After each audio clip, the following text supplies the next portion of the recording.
Dari semula ya kau tetapkan hidupku dalam tanganmu, dalam rencanamu Tuhan. Rencana indah telah kau siapkan bagi masa depanku yang penuh harapan. Dari semula telah kau tetapkan hidupku dalam tanganmu, dalam rencanamu Tuhan. Rencana indah telah kau siapkan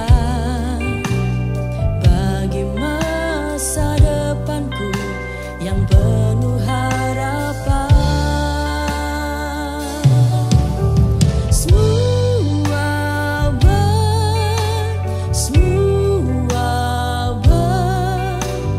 apa yang telah kau perbuat di dalam hidupku.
Shalom semuanya, salam damai sejahtera untuk kita sekalian. Pada kesempatan ini saya akan berbagi sharing dan saya gabungkan dengan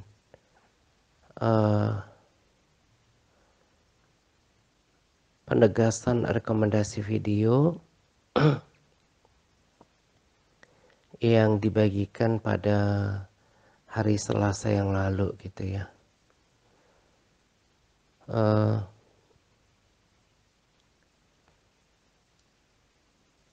Sebelum saya membagikan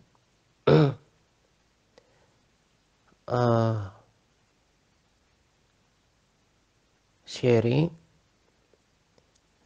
kembali saya mau bagikan dahulu apa yang saya dapatkan dari perenungan saya ketika saya berdoa gitu ya. Sama seperti yang saya bagikan pada sharing hari Senin, bahwa saya sudah dapatkan dari persekutuan saya dengan Tuhan perihal tema ketidakpercayaan itu. Beberapa hari bahkan 1 mingguan sebelum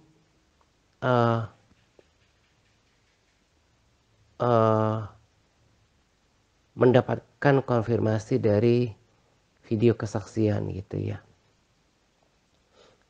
Dan kali ini pun saya bagikan apa yang saya dapatkan dari persekutuan dengan Tuhan gitu ya. Dan juga di sini persekutuan dengan firman-Nya gitu. Ketika saya merenung gitu ya, bermeditasi di ruang doa gitu ya. Meditasi kita jangan diartikan seperti meditasi orang yang dilakukan oleh orang-orang yang kebatinan gitu ya. Orang-orang kebatinan, bukan, tapi waktu yang dikhususkan buat Tuhan gitu ya. Saya kembali mengerti dan yakin ini fakta bahwa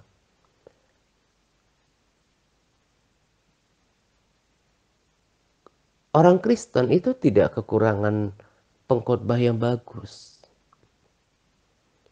Tidak kekurangan khotbah yang berkualitas, enggak. Tapi semuanya seolah tidak ada artinya. Tidak mengalami kekuatan ibadah itu dan jalan di tempat. Karena apa?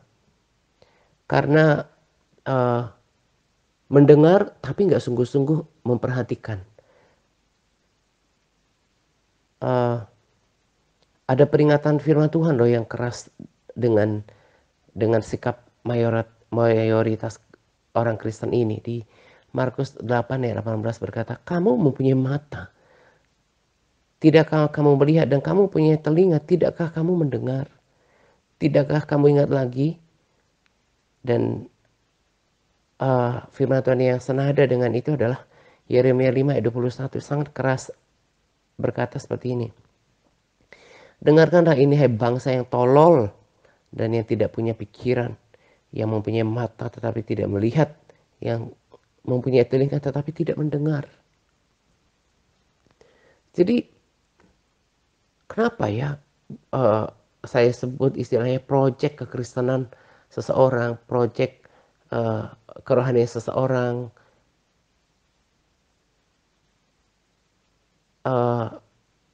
atau mayoritas orang Kristen seperti yang saya katakan di awal itu gak mengalami kekuatan ibadah, gak mengalami perubahan karakter, gak mengalami Tuhan, gak jalan kemana-mana. Ya karena seperti itu. 70-80% saya yakin itu memiliki sikap kekristenan yang seperti itu.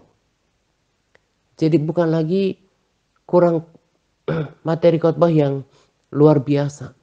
Tidak, saya yakin hampir semua orang Kristen tidak kekurangan panggung rohani untuk diikuti, dilihat di media sosial untuk mendengarkan perkara rohani. Pengkhotbah yang terkenal pun bahkan worldwide itu berkelas dunia itu gampang kan diakses sekarang lewat internet. Gak kekurangan panggung yang megah, gak kekurangan pengkhotbah yang populer, yang pelayanan yang hebat, gak kekurangan. Tapi itu yang saya mengerti bahwa masalahnya adalah orang itu sendiri.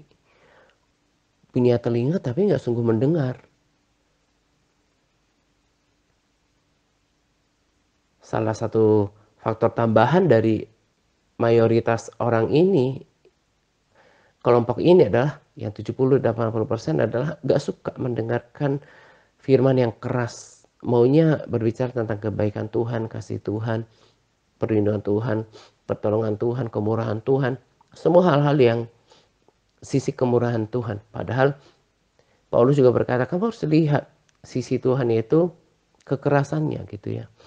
Mazmur juga katakan, ingatlah ke perbuatan-perbuatan Tuhan, tapi juga penghukuman Tuhan gitu. Jadi sisi penghukuman Tuhan, sisi kekerasan Tuhan nggak mau tahu. Makanya kalau saya perhatikan ya, saya kan baru aktif lagi di Reel, baru aktif bukan lagi, emang baru ini saya di Reel gitu ya. Saya perhatikan ada Reel konten rohani juga yang selalu berbicara tentang ya itu tadi sisi kemurahan Tuhan, kasih Tuhan, kebaikan Tuhan itu diikuti oleh banyak orang. Sama lah, mau apapun platformnya, mau Reel, mau TikTok, mau halaman, mau YouTube, Facebook, itu hanya kelompok kecil yang sama yang dikatakan Yesus, yang mau melewati jalan yang sempit dan pintu yang sesak itu, yang 20 hingga 30% bahkan ya 15% yang mau mendengarkan hal-hal seperti ini. Ini sudah fakta gitu. Seperti yang saya katakan kan, di Reel itu tetap juga yang saya bagikan adalah pengajaran ala TRC yang dari firman Tuhan. Cuma oleh hikmat Tuhan sekarang diberikan dengan waktu 1 menit poin-poin itu, kemudian saya ulang-ulang. Ya, saya bersyukur dengan perjalanan waktu Tuhan terus melatih, memperlengkapi sehingga punya kapasitas untuk membuat konten seperti itu kan.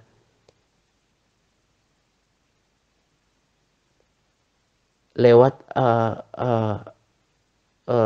video berdurasi pendek gitu kan ya. Itu nanti hanya akan diminati oleh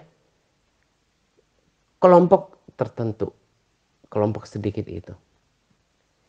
Jadi yang saya mau katakan adalah itu juga yang menjadi teguran buat kita gitu ya, sebelum saya masuk pada topik gitu ya. Jangan sampai mempunyai perilaku yang seperti itu. Dari dulu juga problemnya kan di situ. Seperti ahli Taurat tahu hukum Tuhan tapi nggak mau melakukan. Problemnya kan sesederhana itu. Di manusianya. Di manusianya yang tidak mau sungguh-sungguh mendengar. Mendengar di sini bukan berarti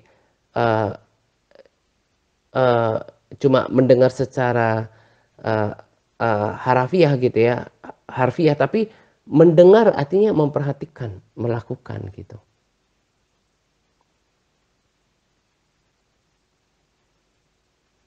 Bahkan apa yang saya bagikan kan nggak ada yang baru. Para sahabat yang udah setia sama saya dari 2015 akhir udah ada yang ketemu dengan saya gitu ya. Masih ada orang-orangnya 2016 gitu. Nggak ada hal yang baru. Tapi kenapa kemudian ada yang bergerak cepat, ada yang bertumbuh pesat kerohaniannya, itu tadi dia lakukan bagiannya. Dia bukan cuma pendengar dengan telinganya, tapi sungguh-sungguh mendengar, memperhatikan dan melakukannya. Jadi kalau Tuhan masih memberikan kita kesempatan, itu waktunya kita terus mengoreksi diri. Ada satu quote yang saya baca, salah satu daripada kesalahan fatal manusia yang suka dilakukan oleh kebanyakan manusia adalah selalu berpikir masih punya waktu. Kita nggak tahu waktu hidup kita ini kapan, apalagi Yesus datang pada waktu yang kita tidak duga gitu. Jadi saatnya kita berbenah gitu ya. Sekarang saya masuk pada inti sharing yang saya katakan juga adalah uh, uh, juga penegasan dari rekomendasi video gitu ya. Nah, apa yang saya katakan di awal tadi itu ada hubungannya dengan apa yang saya mau bicarakan ke depan gitu ya, bahwa ketika saya dengarkan khotbah pada rekomendasi video pada hari Selasa gitu ya. Coba kalau para sahabat setia lah, kalau saudara di Bing Internet kan masih belum terlalu lama. Perhatikan kata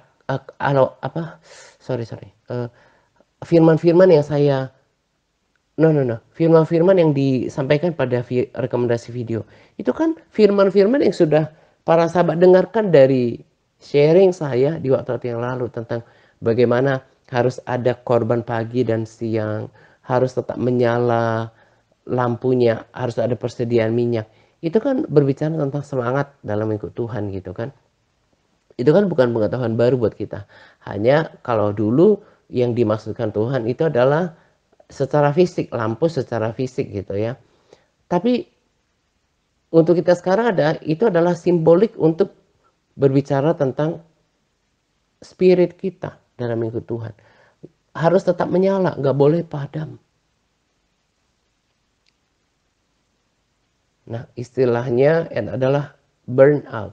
Itu seperti kendur, mengalami keletihan, kecapean gitu kan ya. Itu ada di antara kita saat ini. Sebetulnya kalau saya kalau dengerin firman gitu ya, karena udah hidup dalam firman kali ya, dalam pembacaan firman itu langsung terkoneksi. Roh Kudus tuh ajarin gitu, langsung tersambung soal keadaan burnout yang namanya keletihan, kecapean, udah kayak nggak tahu mau buat apa lagi. Itu Daud paling sering alami yang kayak gitu-gitu. Bacalah di Mazmur. Tapi sebagaimana pada rema lain daripada gadis bijaksana yang disampaikan itu gitu ya. Daud punya sikap yang tepat dalam menghadapi setiap kesesakan, setiap kayaknya itu dia udah jalan buntu, udah kelelahan, kehilangan gairah. Dia itu punya jalan yang tepat dan sebetulnya sederhana. Kembali kepada lagi personalnya, mau nggak ambil tindakan ini, yaitu mencari Tuhan, berseru-seru kepada Tuhan, berdoa, berpuasa. Itu sebetulnya kita ini kan udah berkali-kali saya katakan kita ini manusia roh. Kita sama seperti Elia yang diumpamakan dengan ketika malaikat melayani dia, dikatakan makan supaya ada kekuatannya untuk meneruskan perjalanan. Kita juga perlu memberikan makan manusia roh kita. Makanya dia juga berbicara tentang beristirahat gitu ya. Makanya saya suka kalau istilah zaman sekarang katanya me time gitu ya. Waktu-waktu pribadi untuk bermeditasi. Lagi-lagi saya katakan meditasi di sini bukan seperti orang kebatinan ya, tapi meditate seperti firman juga katakan, kan meditate, merenungkan, dan juga selain meditasi adalah apa namanya, melakukan perenungan dan kontemplasi gitu. Jadi saya suka waktu-waktu itu dalam hidup saya. Dan tempat beristirahat yang terbaik adalah di hadirat Tuhan. Udah berkali-kali saya katakan kepada kita, jangan merasa dan jangan menganggap sia-sia ketika gak ngapa-ngapain masuk ruang doa, tapi yang dilakukan adalah merenungkan kebaikan Tuhan, merenungkan tentang firman Tuhan gitu ya. Saya sebentar, saya ambil tab saya. Baca di Mazmur 119 gitu ya. Mazmur 119, saya renungkan firman Tuhan itu dahsyat sekali gitu. Dikatakan bahwa ini kan di Mazmur Daud gitu ya. Ini adalah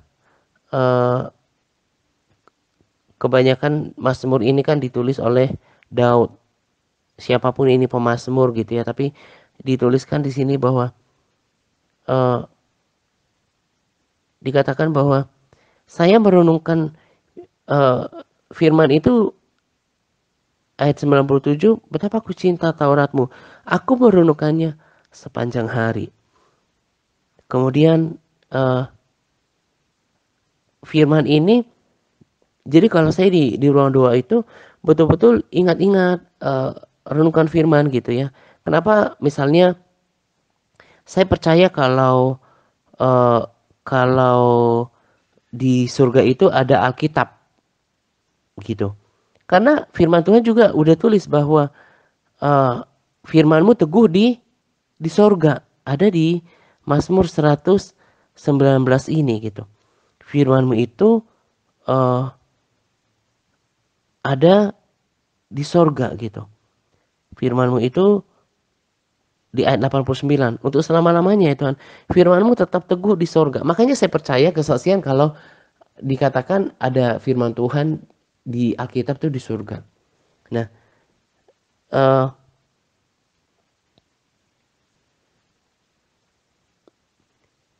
ayat 93, untuk selama-lamanya aku tidak melupakan titah-titahmu, sebab dengan itu engkau menghidupkan aku. Jadi firman ini membuat hidup bagi kita. Makanya firman Tuhan berkatakan manusia hidup bukan cuma dari roti, tapi dari setiap perkataan yang keluar dari firman Tuhan. Terutama membangkitkan roh kita.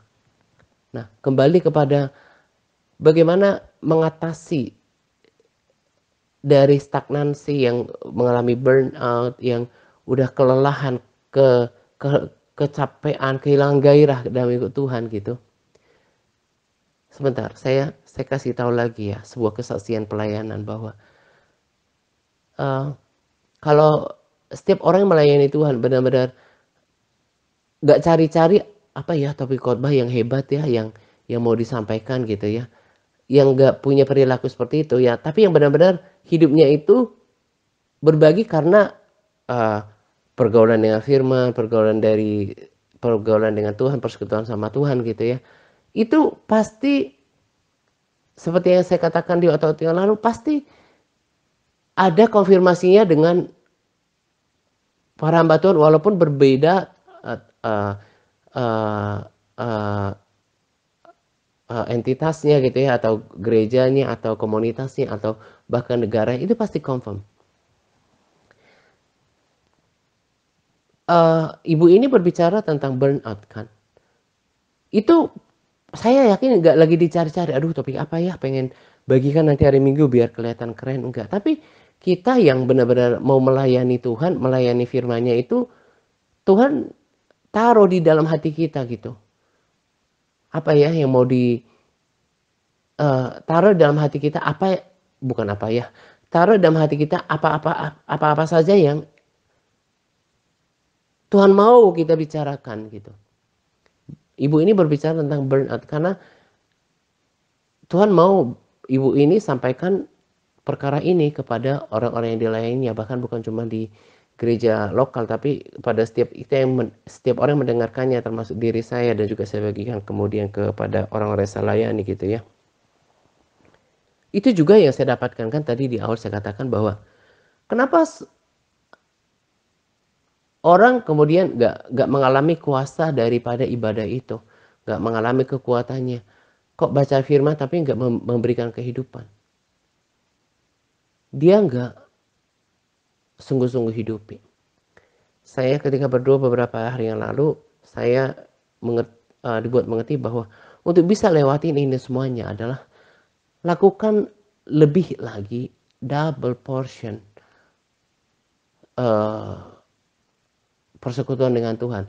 Mulai dari baca firman. Yang tadi saya katakan, kalau baca firman sekarang gini, siapa di antara para sahabat, terutama ya para sahabat yang udah lama dan juga saudara, yang kalau baca firman, saya nggak sedang memegahkan diri ya, tapi sebagai guru rohani dan pelayanan ini dan sebagai pribadi yang telah menyaksikan praktek seperti ini, saya boleh berkata gitu ya, bahwa siapa yang melakukan seperti yang saya lakukan dalam menggali firman Tuhan. Saya minta maaf kalau saya salah, tapi yang saya feel, yang saya bisa pahami perilaku kebanyakan, bukan semua, kebanyakan kita adalah baca firman ya langsung switch. Jadi udah baca firman itu langsung pikirannya itu langsung switch, beralih ke, misalnya habis baca firman nih, udah dibaca, tapi kan tadi kan pemasmur bilang, sama seperti Mazmur 1 juga berkata, merenungkan siang dan malam, day and night. Kemudian ini sepanjang hari. Siapa yang praktek kekristenannya itu, praktek pembacaan firmannya itu, baca firman tapi melatih diri untuk ingat. Tadi itu ngomong apa ya, misalnya, firman-Mu itu Tuhan tetap di surga. Firman-Mu itu menghidupkan aku. Firman-Mu itu luas sekali gitu. Siapa yang di antara kita yang praktek pembacaan firman-Nya itu melatih diri untuk membuat firman itu terngiang-ngiang. Orang yang seperti itu akan teguh, akan rohnya hidup. Kebanyakan di antara kita, saya bahkan bisa tahu orangnya siapa. Baca firman ya gitu, dibaca, langsung habis itu mungkin langsung dia nonton apa gitu ya. Entah buka-buka sosial media, entah buka YouTube, entah buka televisi, yang enggak, masih ada yang tonton televisi sekarang gitu ya, atau nonton konten YouTube di televisi mungkin seperti itu gitu ya. Entah langsung dia lakukan apa yang baru dibaca itu lupa, enggak kayak gitu, supaya bisa lihat the power dari setiap kalau bahasa Inggrisnya precepts, itu berarti hukum Tuhan gitu ya. Kuasa daripada ajaran Tuhan itu menghidupkan roh kita, itu enggak, pola lama itu udah harus ditinggal. Harus benar-benar mengalami keterikatan dengan firman itu. Makanya saya menghabiskan waktu banyak kali di ruang doa. Saya jumpai firman Tuhan, saya nggak mau buru-buru lanjut baca, tapi saya nggak dapatkan apa-apa dari pasal sebelumnya gitu. Saya nggak kejar pasal, saya nggak lakukan rutinitas gitu. Saya mau menghidupkan rohku, karena makanan roh kita itu adalah firman Tuhan.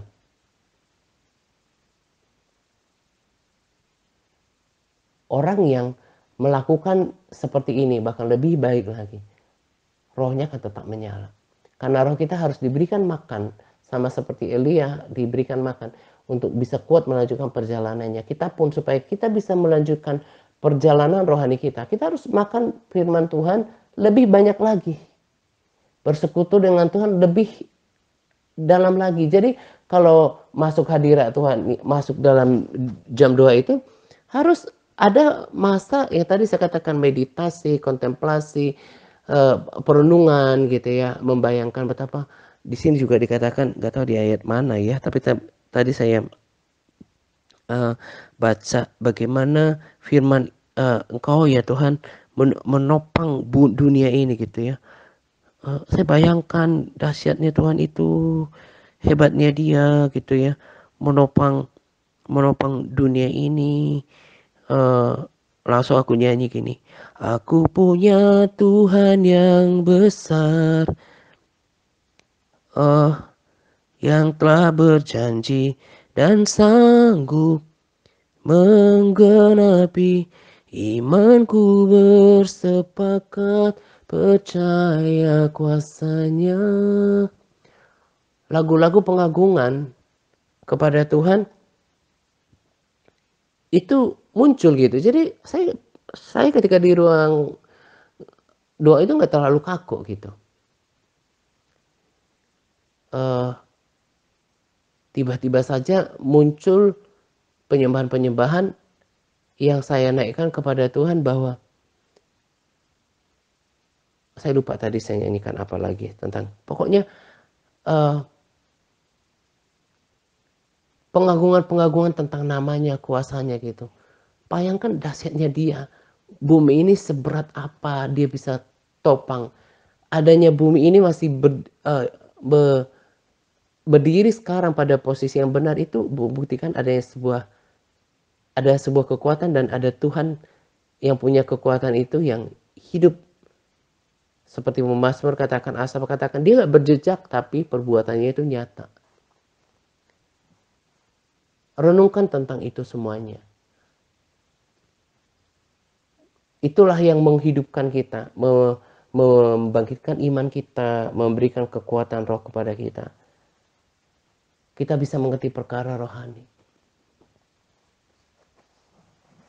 Mungkin bisa juga lakukan istirahat secara fisik gitu ya. Makanya ketika dulu beberapa bulan yang lalu, ketika saya juga mengalami seperti kesaksian ibu ini, kita juga kan manusia biasa. Ketika Tuhan izinkan saya sampai mengalami namanya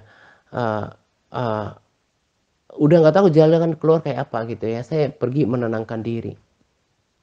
Tapi di dalam semua itu bukan mau melarikan diri, apalagi tinggalkan Tuhan, tapi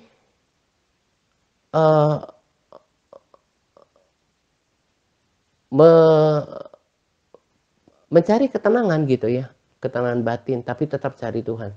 Bahkan sehari-hari juga saya kalau agak bosan dengan pola makan diet saya gitu ya, saya juga lakukan cheat meals, atau mungkin dengan makanan sehat tapi yang lebih enak ya, walaupun sedikit mengeluarkan lebih banyak biaya gitu. Atau ketika rutinitas hari-hari yang misalnya kayak hari ini dengan perut kosong kardio, besok weightlifting gitu ya, angkat beban. Saya juga suka kerja taman atau berkebun gitu ya. Saya keluar bersih-bersih pekarangan gitu. Kalau secara fisik juga, bahkan kalau merasa pergi untuk berlibur, ya silahkan. Tapi yang paling utama, beristirahatlah di dalam hadirat Tuhan. Jadi rekomendasi video, siapa tahu ini kan udah lewat dari hari Selasa gitu ya. Siapa tahu rekomendasi video itu nggak didengarkan karena rekaman kan, udah saya kasih tahu ke tim admin jangan lagi tulisan, karena itu membutuhkan waktu berjam-jam dan melelahkan. Jadi mereka sekalian belajar lebih lancar lagi berbagi, buatkan rekaman gitu ya. Nah, saya nggak tahu apakah para sahabat atau saudara mendengarkan rekaman pesannya, atau videonya juga jangan-jangan dibuka gitu ya. Jangan-jangan dibuka gitu ya. Jadi saya mau katakan lewat penegasan ini bahwa kalau ini ketika kita mengalami namanya burnout, ketika kita mengalami kelelahan, kecapean seperti ini, itu bukan akhirnya, tapi bisa semakin jatuhnya itu jauh. Belum lama kan juga saya katakan pesan yang sama. Itu nggak kerasa, sama seperti kesaksian ibu itu. Nggak kerasa tiba-tiba dia sudah berada di stage tertentu. Bahkan dia, ibu itu berdoa minta mati aja.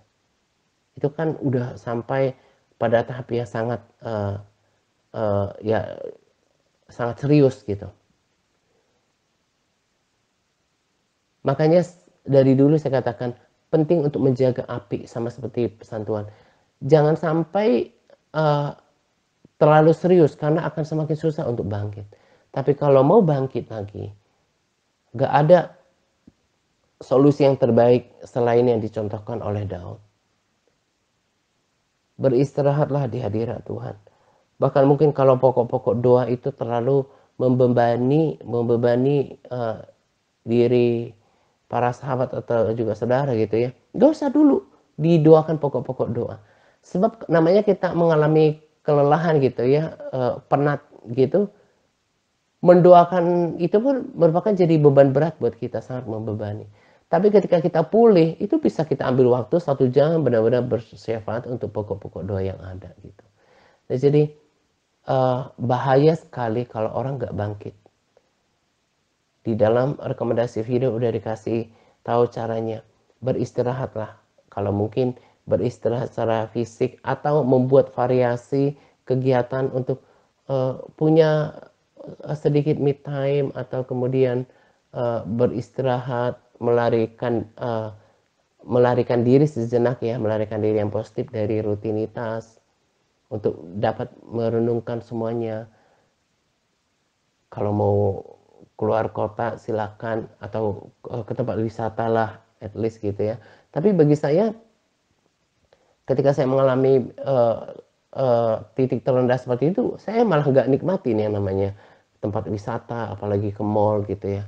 Pengennya mengurung diri gitu, berdiam diri di hadirat Tuhan, banyak bermeditasi, banyak berusaha untuk memahami semuanya gitu kan. Akhirnya saya bangkit. Makanya saya bilang tidak benar ketika orang kemudian mengalami keterpurukan rohani dalam jangka yang panjang. Itu bahaya gitu. Makanya saya katakan kan sama seperti ibu ini, ibu itu kita juga manusia biasa. Kita bisa mengalami namanya kelelahan. Kelelahan bukan cuma kelelahan fisik tapi kelelahan psikis gitu ya. Tapi jangan berlarut-larut. Jangan sampai benar-benar kehilangan dan gak bisa bangkit lagi. Tetapi kalau mau bangkit seperti yang saya juga sepakat bahwa ini bukan akhir semuanya. Tapi sikap kita sangat menentukan.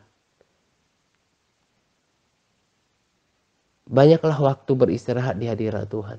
Menyembah Tuhan. Merenungkan kebaikan Tuhan gitu ya. Berikan makan rohaninya dengan berdoa, memuji, menyembah Tuhan, bahkan berpuasa.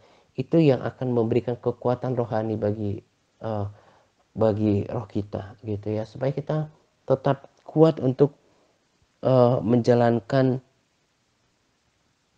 pertandingan iman kita, karena terlalu luar biasa apa yang Tuhan sediakan di Yerusalem baru. Rumah-rumah yang bahkan bukan cuma rumah biasa, tapi mansion. Itu rumah yang besar yang Tuhan sediakan bagi kita yang tetap setia, yang hidup dalam kebenaran, tetap mengasihi Tuhan, tetap merindukan Tuhan. Terlalu mahal nilai kehidupan yang kita sedang kejar di depan. Jadi kalau masalahnya cuma sepele, gak sanggup bayar harga, ya sangat merugi gitu ya. Bangkit dari semuanya itu, saya juga tadi katakan saya juga pernah mengalaminya, tapi gak berlama-lama gitu. Gak berlama-lama ada di dalam fase itu, dalam stage itu. Harus cepat bangkit.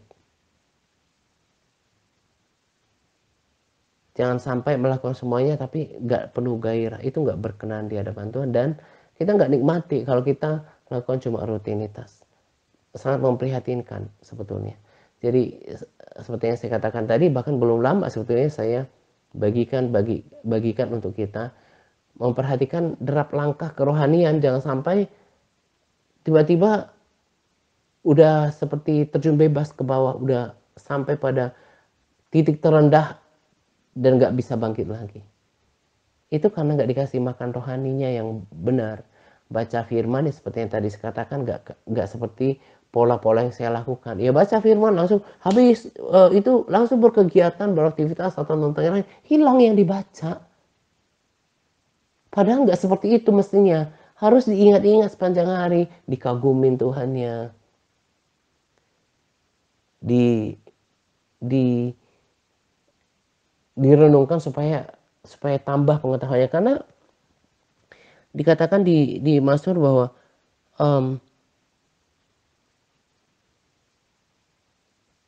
perintahmu membuat aku lebih bijaksana daripada musuh-musuhku.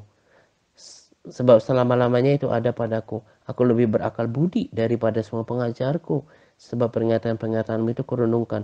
Aku lebih mengerti daripada orang-orang tua. Sebab aku memegang titah-titahmu.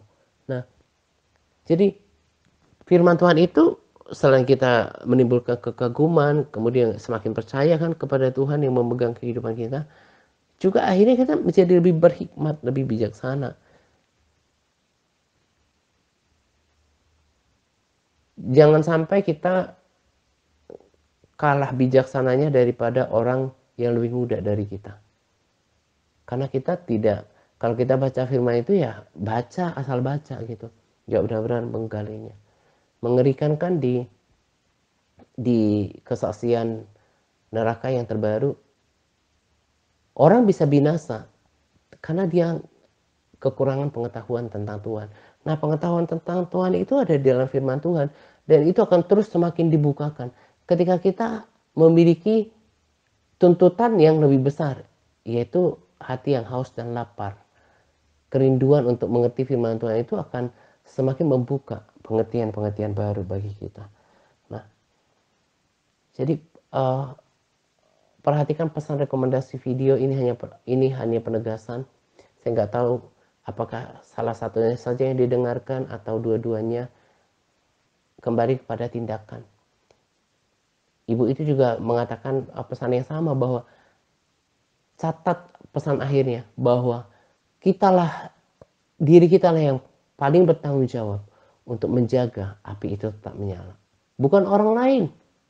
Makanya kan saya bilang tadi ada kolerasinya dengan pengantar saya pada sharing. Kalau kita nggak lakukan bagian kita, nggak jadi apa-apa. Kita yang bertanggung jawab untuk menjaga api. Karena kita mendengarkan pengkhotbah yang populer, panggung yang besar, lantas kita jadi terjaga kerohaniannya gitu. Enggak, memang itu akan memberikan dampak, tapi itu hanya sebagai pemancing saja. Untuk kemudian bertanggung jawab menjaganya, bahkan untuk menyalakannya adalah diri kita sendiri. Kalau nggak mau lakukan bagian aktivitas parnya, ya sama kita berarti seperti yang dikatakan oleh peringatan keras itu. Kita seperti bagian daripada bangsa yang tolol, yang tidak punya pikiran, yang mempunyai mata tapi nggak melihat, yang punya telinga tapi tidak mendengar. Semua itu terjadi karena kepasifan seorang Kristen itu sendiri, nggak mau tahu dianya sendiri, nggak mau repot berdoa, nggak mau repot berpuasa, nggak mau repot melatih diri untuk berpuasa, nggak mau repot untuk melatih diri merenungkan firman, nggak mau lah, pokoknya yang enak aja gitu. Tahu-tahu akhir hidupnya berada di neraka. Kembali saya ulangi quote yang luar biasa tadi. Jangan berpikir besok terlalu panjang hari untuk perbaiki segala sesuatu. Itu salah satu kebodohan manusia yang merasa, oh nanti masih punya waktu. Nggak tahu kan, apakah masa hidup kita akan panjang atau singkat. Apalagi kita sudah di zaman akhir. Nggak waktunya lagi mengasihani diri sendiri. Saya pun hanya punya bagian untuk mendoakan dan memberikan sharing, memotivasi. Lagi-lagi saya serahkan pada diri setiap kita masing-masing. Kalau mau cuek, hanya mendengarkan hari ini, tapi gak sungguh-sungguh mendengarkan, berarti dia adalah bagian daripada bangsa yang tolol. Ya sama dengan gadis yang bodoh, gak bertanggung jawab untuk keberlangsungan pelitanya. Saya sudah berkali-kali katakan dan saya akan katakan lagi. Orang yang sungguh-sungguh sama Tuhan itu sedikit. Berharap kita tetap bagian daripada sedikit itu. Gitu ya. Ini saja yang saya mau bagikan pada sharing kali ini. Kiranya kita semua mendengarkannya. Dan bangkit selagi Tuhan masih berikan kesempatan. Selamat menjelang doa pagi untuk kita sekalian. Semangat berpuasa kepada OLMTRC yang terus bersemangat dan berpuasa. Semangat Pak, Tuhan Yesus memberkati kita senantiasa. Amin.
Jadi